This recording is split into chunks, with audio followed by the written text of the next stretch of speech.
Hello, everybody. This is your teacher Gilmara, and today we're going to talk about the present passive, ou popularmente conhecido como passive voice, voz passiva, o terror de tantos alunos na língua inglesa. Calma, gente, não é tão difícil. A gente só tem que entender o seguinte: o que é a voz passiva?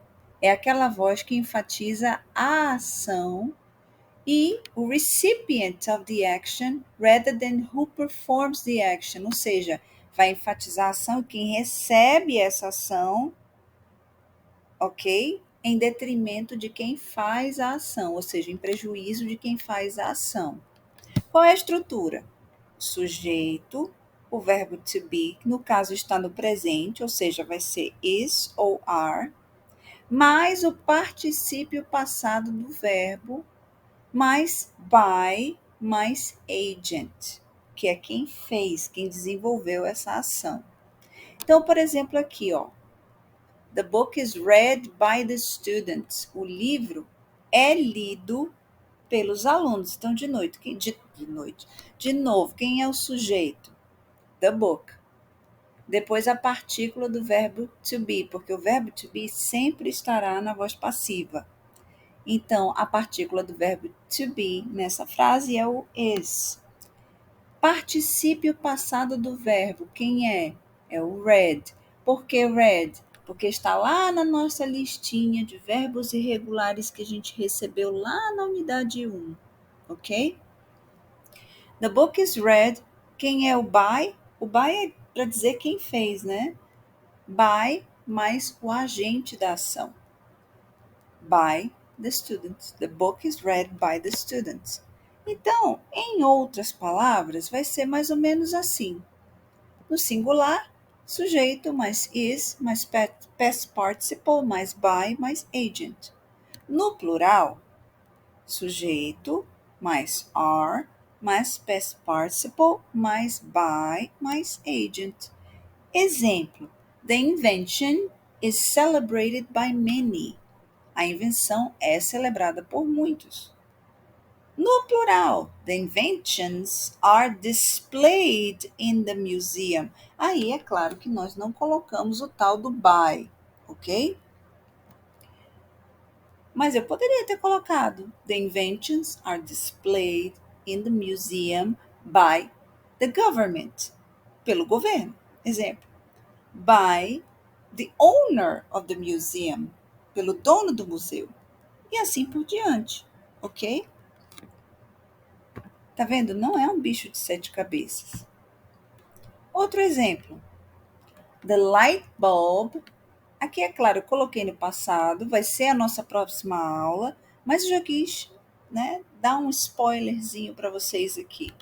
The light bulb was invented by Thomas Edison. Foi inventada por Thomas Edison. Inclusive, no passado as partículas serão was e were. No presente, as partículas são is and are, ok?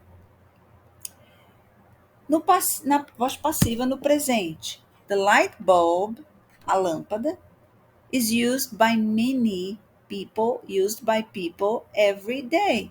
Então, the light bulb, a lâmpada, é usada por pessoas todos os dias, né? Se fosse passar para a voz ativa, teacher, como ficaria? People use the light bulb every day, né? Exemplo 2. The airplane was invented by the Wright brothers. Eu só coloquei isso aqui para causar confusão, tá? Para causar celeuma, porque na verdade a gente sabe que quem inventou o avião foi Santos Dumont. Mas eles adoram dizer para gente que foram os Wright brothers. Mas eu coloquei aqui porque eu quero que vocês vão pesquisar quem são os Wright brothers e quem é Santos Dumont. E quero que vocês pesquisem as controvérsias entre essas historinhas. E depois quero que vocês me contem, que é para saber quem foi que assistiu a aula. Ok? Mas aqui foi só para causar celeuma, tá? Quem inventou o avião foi Santos Dumont. Então, the airplane was invented by Santos Dumont, not the Wright brothers. E aí? The airplane is flown by pilots worldwide.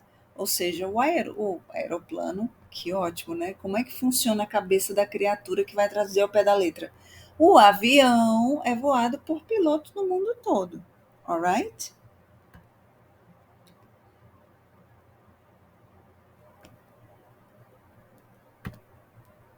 E aqui nós temos o quê? The telephone is used by millions of people around the world. O telefone é usado, tá vendo como é? Eu poderia dizer, teacher, eu posso dizer, people use the telephone by millions of people use the telephone around the world. Claro que pode. Teacher, mas qual é a diferença? O que, que vai mudar na minha vida? Se eu posso usar as duas formas, ativa e passiva, e a forma ativa é mais fácil, por que, que eu tenho que usar a forma passiva? Muito bem, meu querido pequeno Jedi, meu Padawan. É o seguinte, você utiliza a forma passiva porque nos textos, nas provas de concurso, é a voz passiva que estará lá. E uma das estratégias é você descobrir se aquele tempo verbal bendito está no presente ou no passado. É por isso, meu pequeno Padawan, que você tem que saber a voz passiva, mesmo que na hora de falar inglês, na comunicação do dia a dia, você não utilize, ok? Porque no tete a tete, na linguagem coloquial, você vai usar a voz ativa, né? People use the telephone, millions of people use the telephone. Mas num texto, na gramática culta, você vai ver e precisa conhecer a voz passiva, ok? The internet is accessed by people for information and communication and hacking. Tá bom, eu tô causando celeuma de novo. Mas, né, o que seria, qual seria a graça se não tivesse uma questãozinha assim para a gente conversar e debater, né? The computer is operated by users for various tasks. Então, o computador é operado por utilizadores, né, usuários, para várias tarefas. E a gente sabe que isso é verdade. E espero que vocês tenham gostado da nossa aula, meus pequenos padawans, e hope to see you next class. Se tiverem dúvidas, coloquem lá no meu direct. Bye bye!